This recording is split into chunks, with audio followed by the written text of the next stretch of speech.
Order! Order! You are an incorrigible delinquent at times. Behave yourself, man!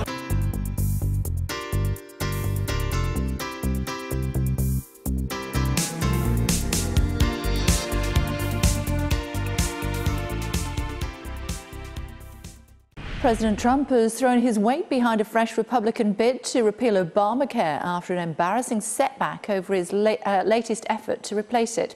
His deputy, Mike Pence, said senators should vote to repeal now and replace later. US correspondent Greg Milam is live for us in Washington. A frustrated Mr. President.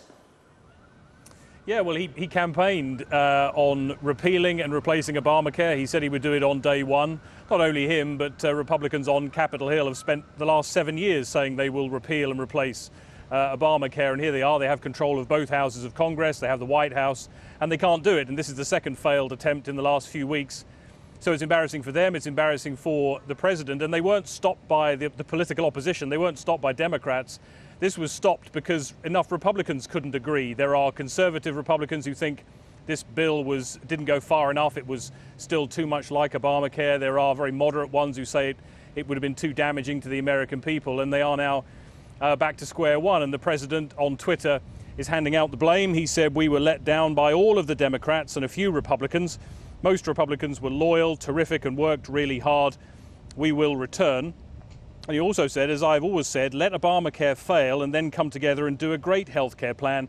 Stay tuned. The problem, of course, with that is that if Obamacare does fail, it is millions of Americans who will lose their health care while they try to find a solution. And the other alternative is that you don't bother trying to repeal and replace. You just repeal and then worry about the replace bit down the line. And that's what the Vice President Mike Pence has been talking about in the last hour. The Senate should vote to repeal now and replace later, or return to the legislation carefully crafted in the House and Senate. But either way, inaction is not an option. Congress needs to step up, Congress needs to do their job, and Congress needs to do their job now. And the thing is, of course, in all of this talk about winning on Capitol Hill and Republicans doing their job, that this is about the health care of millions of Americans. That Senate plan, we know, would have resulted in 26 million losing their health care over the next 10 years.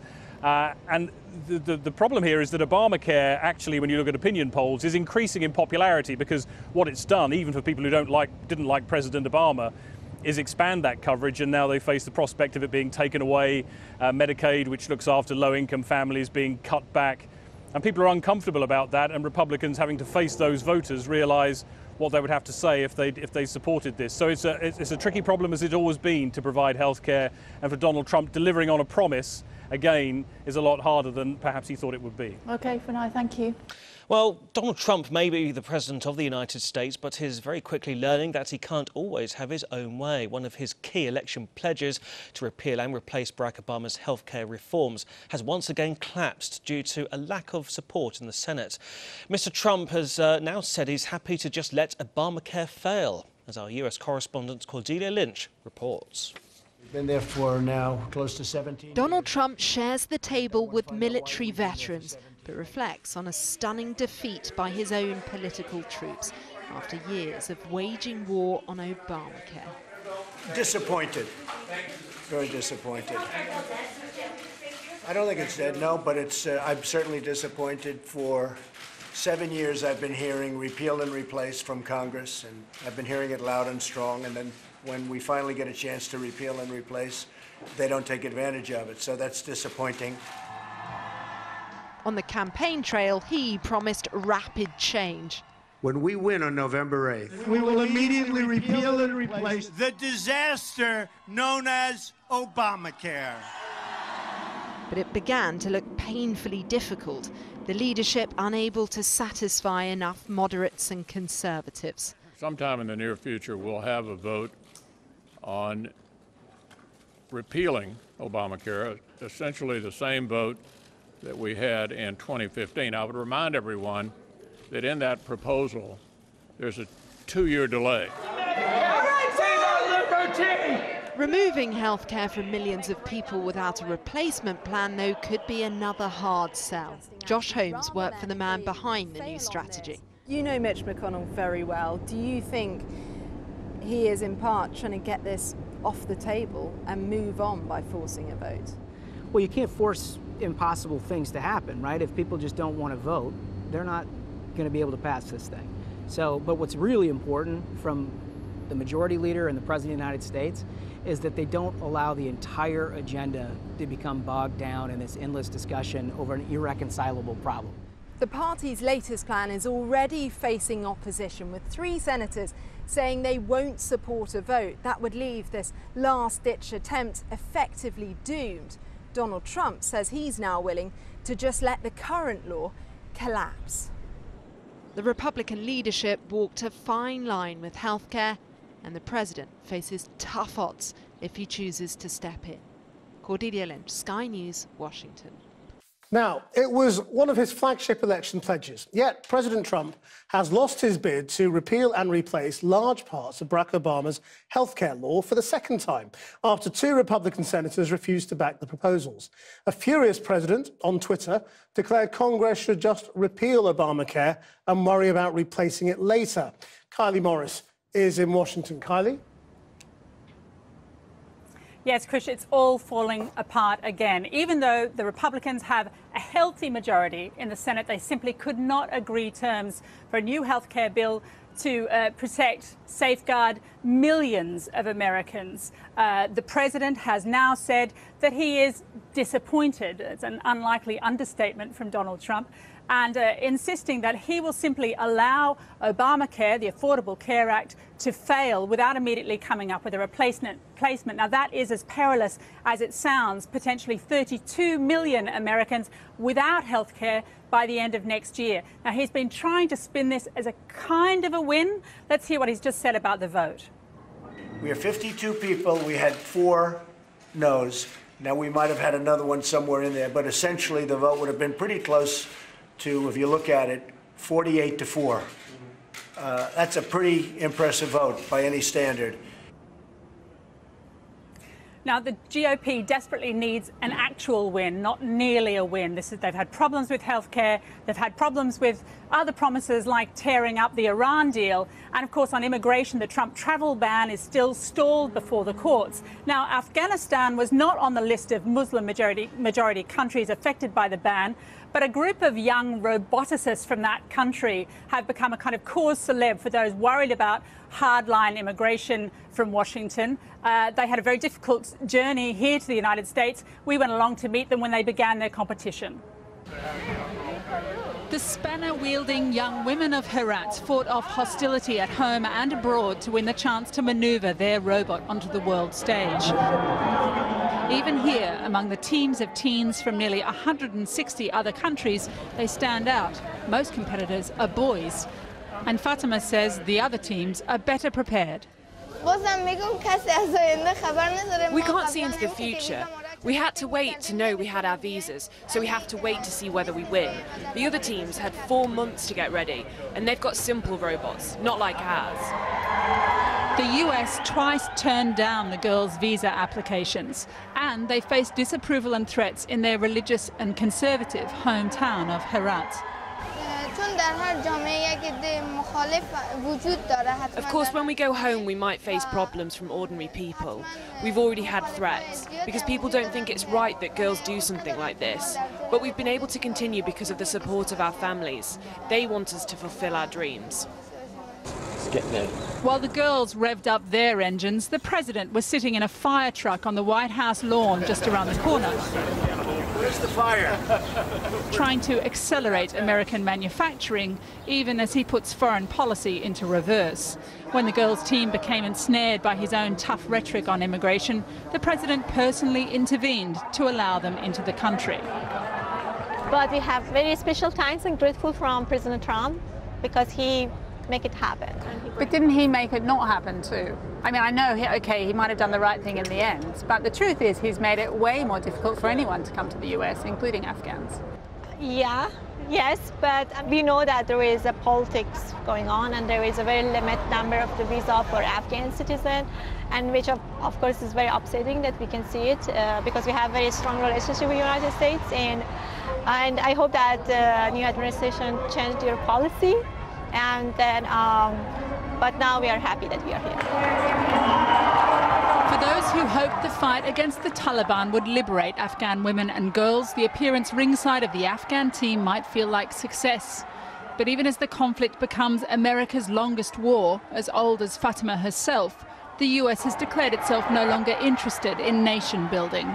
Fatima and her friends will need all their ingenuity and all their skills to navigate an uncertain future. This round, though, they're the winners. Some never thought he'd make it this far, but Donald Trump is still president, and this week he can say he is 6 months in. Torrid months, with lots questioning his competence, his legitimacy and his conflicts of interests, but he's still standing, and, contrary to some predictions, so is the world. So how's he doing? How's he doing by the standards of those who never wanted him, and by the standards of those who did? From this day forward, it's going to be only America first. America first.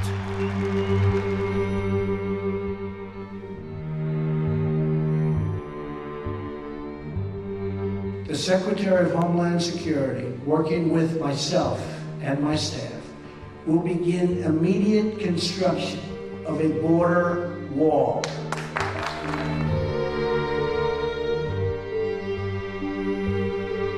Michael Flynn, General Flynn, is a wonderful man. I think he's been treated very, very unfairly by the media, as I call it, the fake media.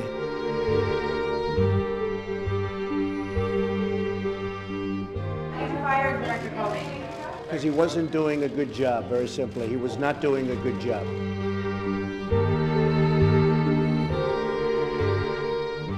No politician in history, and I say this with great surety, has been treated worse or more unfairly.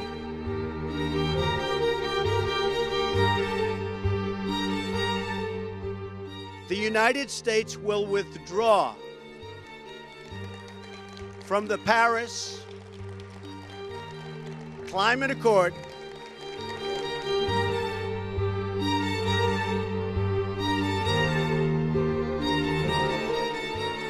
I got elected to serve the forgotten men and women of our country, and that's what I'm doing.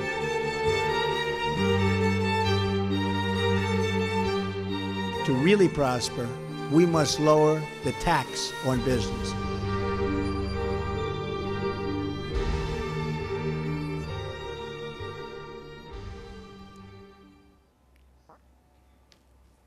Well, no one can look back on the election campaign last year and see anything other than a Trump victory that was remarkable, often a result of sowing anger and discontent and succeeding by setting up enemies to rail against. His was a victory by the ultimate populist playbook. But it's one thing to win an election with that kind of campaign, quite another to govern. And at times he has seemed more comfortable in election-type rallies with crowds of adoring supporters in front of him than he has in the Oval Office.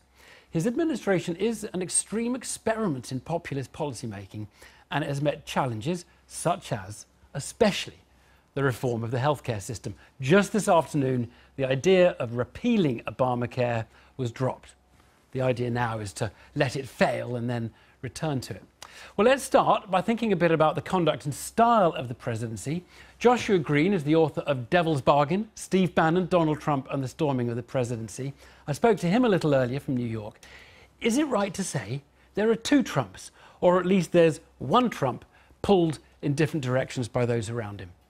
I think that's exactly right. In the White House, he's really split between two groups. The nationalist camp led by Steve Bannon, who have very hard right, aggressive, populist impulses. That is the Donald Trump that ran and won the presidency. But then on the other hand, there is a Trump who comes out of the world of New York real estate, is very insecure, has always longed for the approval of the great power brokers on Wall Street and American government. And Trump has stocked his administration with many of these people who generally fall under the rubric of globalists. So this would include his National Economic Council Chairman Gary Cohn, formerly of Goldman Sachs, his Treasury Secretary Steve Mnuchin, also formerly of Goldman Sachs. The war within the White House during Trump's first 6 months has been a pitched battle between the nationalists and the globalists. And who is winning?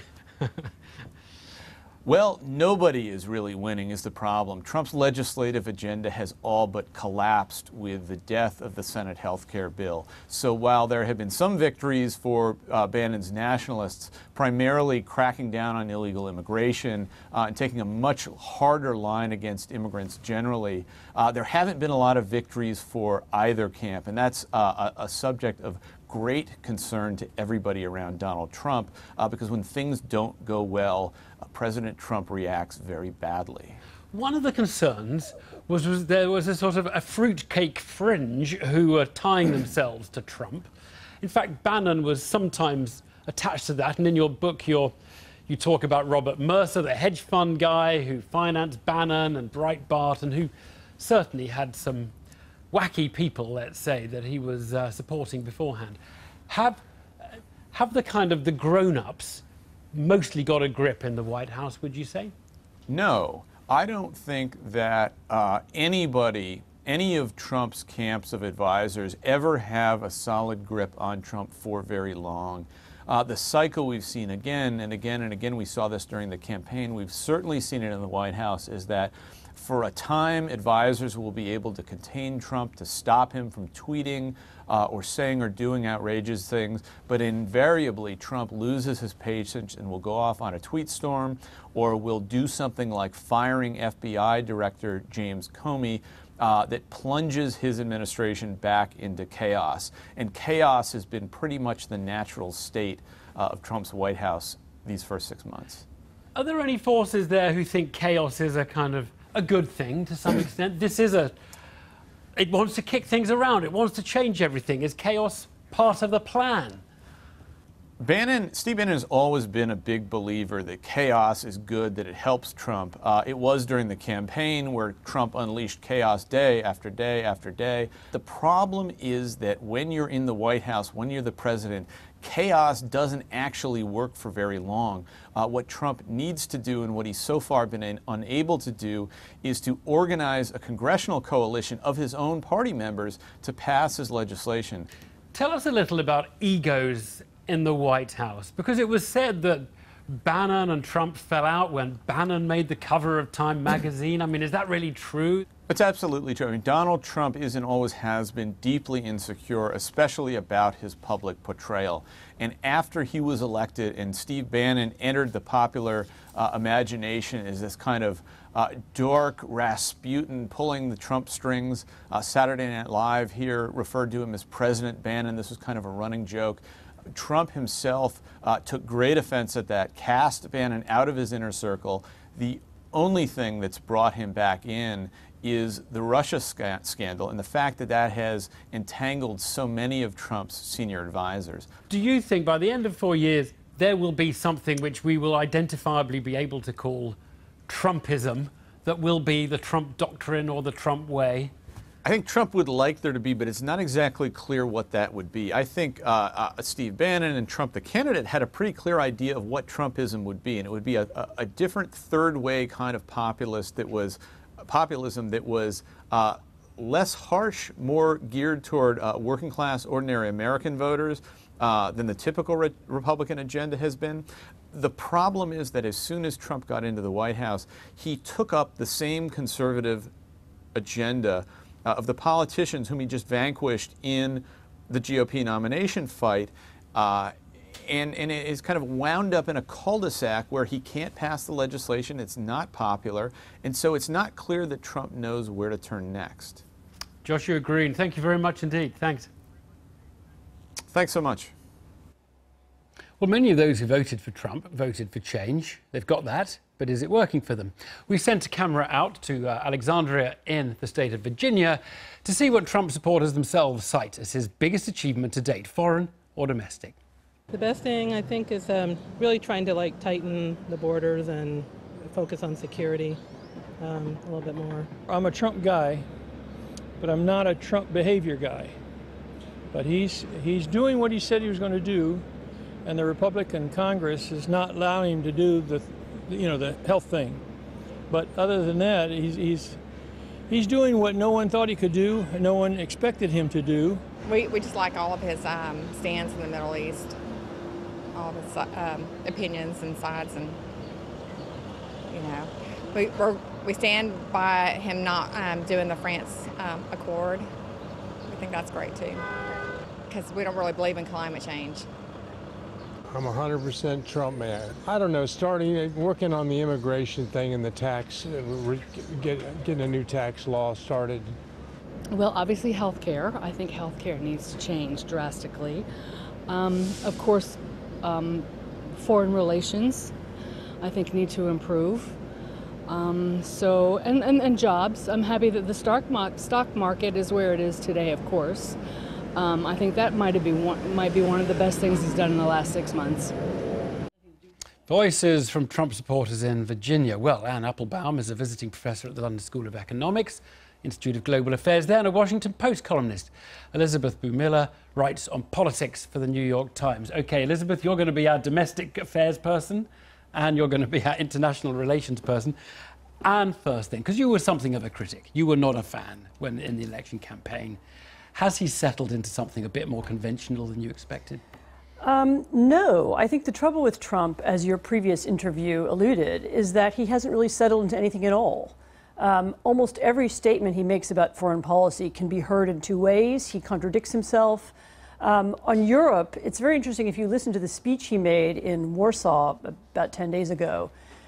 You can hear the different strands of his administration in the speech. There was a kind of nationalist, sort of almost apocalyptic strand about the defense of Christianity against dark forces, and then there was a sort of something that sounded almost like a normal Republican talking about NATO. And you can really choose which of those strands you'd like to hear. Right, and so does that imply there's a degree of stasis or paralysis because it doesn't know which way it's going? Well, there's somebody described to me, the State Department right now, like a child in a car who can turn on the windshield wipers and who can make stuff happen, but hasn't actually figured out how to make the car go. And that's a little bit what this is like. But hasn't crashed the car yet either. Well, no, but he also hasn't turned it on. So we actually don't have a foreign policy right now. We don't have people to do the foreign policy. He hasn't selected people to work for him. And we don't have any clear direction. I mean, he's withdrawn from a few things. He's not leading anywhere. His policy in Syria is no different from Obama's. In Europe, he said various different things at different times. And in China, he appears to be directed by Xi Jinping. That's where we are. OK, so effectively all over the place. Elizabeth, let's turn to domestic policy. Obviously, today there's been this huge setback for his agenda on healthcare reform. What do you think his supporters would feel about the domestic agenda and how far it's gone? I think they would say that he hasn't done much of what he promised to do, and that they would blame Congress for it, or the Democrats. I mean, he has his big domestic policies were, immigration, building the wall, repealing health care. And he has, he's not, and then, improving the economy. Well, the president has very little to do with the economy. But on health care, it's been a big disappointment to him today because the Senate bill failed and there is really no way forward. And it failed not because, it failed in large part because there was deep divisions within the Republican Party. A number of moderate Republicans could not vote for it because of its deep cuts to Medicaid in their states. At the same time, some very conservative Republicans also were opposed to it because it didn't cut Medicaid enough. So he's really, he's been a victim of the divisions within his own party, as well as the fact that the Democrats oppose him. Yes. Elizabeth, answer me this one. Why hasn't he just built a semblance of the wall, a little piece of wall? It surely can't take that long to send someone in just to show that he meant it. It costs money, and Congress is not we have a system where there's Congress and the White House and the Supreme Court, and Congress appropriates the money for such things, and Congress did not give him the money in the budget. Right? They gave him just enough money to repair about 70 miles of the wall, which is to repair a fence over 70 miles on the border. The border is over 2,000 miles long. So he keeps saying he wants the wall. In fact, it's going to be very, very difficult financially to build it. Right. Is it the situation, Elizabeth, that populism meets the complexities of government, and is that the way of characterising this experiment in populist policy making?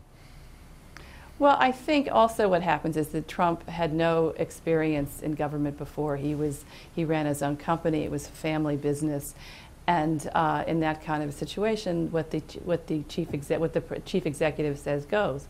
He has, what he's discovered, and he's said this publicly, is how difficult it is to get things done because of you have to bring along Congress. You've got an opposition party, and you've also got courts that go against you. That was the way. We all know that was the way our system was set up, and he's finding that there are checks and balances in the American government. Okay, one of the fears, Anne, was that somehow this guy, with this rather chaotic way of doing things, very capricious, would undermine institutions, the great institutions of the world or the United States. Do you see any of that going on? Yes. I mean, there are some institutions he hasn't been able to undermine. But, for example, we have in the United States ethics laws. This was a very small story, but the head of the Office of Ethics in the American government resigned this week because he said it was pointless to try and enforce the rules anymore. A lot of these things were norms and rules and regulations rather than actual laws. But people conform to them, and Trump doesn't conform to them, and his family doesn't conform to them. But in terms of American leadership, I mean, was it... Oh, in there have been international economist articles saying institutions. it's Angela Merkel who leads the West, and it's all changed. But do we think he's... Well, yeah, I mean, so he's made various different kinds of statements about NATO. I mean, and we have to, assume we can take whichever one we want to believe. But the idea, for example, that the United States was the leader in trade and was the country that believed in more economic interaction in the world. Well, that doesn't exist anymore. The idea that the United States was a convener of other nations and could help reach agreements after the recent G20 meeting, that doesn't work anymore. So the idea that the United States was a power in the Pacific, I mean, I think that's that might fall into question as well. So a lot of the assumptions that we've made about American power and how it worked have been undermined. I mean, it's only been 6 months, and he's been, in a way, very lucky because there hasn't been a major crisis. I mean, nobody's invaded. Well, they haven't done it yet, and nobody's invaded another country, and there hasn't been something that he has to respond to in a way, And so we haven't seen how an administration that doesn't have any foreign policy staff will react to a foreign policy crisis yet. Okay, well, let's go back to the domestic agenda. Elizabeth, do you buy this issue of undermining institutions and integrity of the things that have built up over hundreds of years in the history of the US? Do you buy that there's been some of that going on or not? Well, sure, but I'm perhaps more positive than Anne. I feel that in many ways this has been a lesson in how the government is supposed to work. Yes, she's right about the ethics violations. However, look at what happened with health care. It did not get through Congress. The president did not get what he wanted. Look at his 2 travel bans. They were struck down by courts, and he had to come back. And yes, there was a new one, and the Supreme Court allowed a part of the travel ban. But again, the courts were reacting the way they were supposed to. And then I would argue the press as well. Obviously, he's been very tough on the press, but I also think that this has been it's been a good run for the press because we have held the administration accountable, and we've written a lot of stories, exposed a lot of stories. There've been a lot of investigations. We've been on the Russia story quite a bit. So I think that's working as well. I mean, I look at it more positively. It's a different perspective, but an interesting one. Thank you both very much indeed.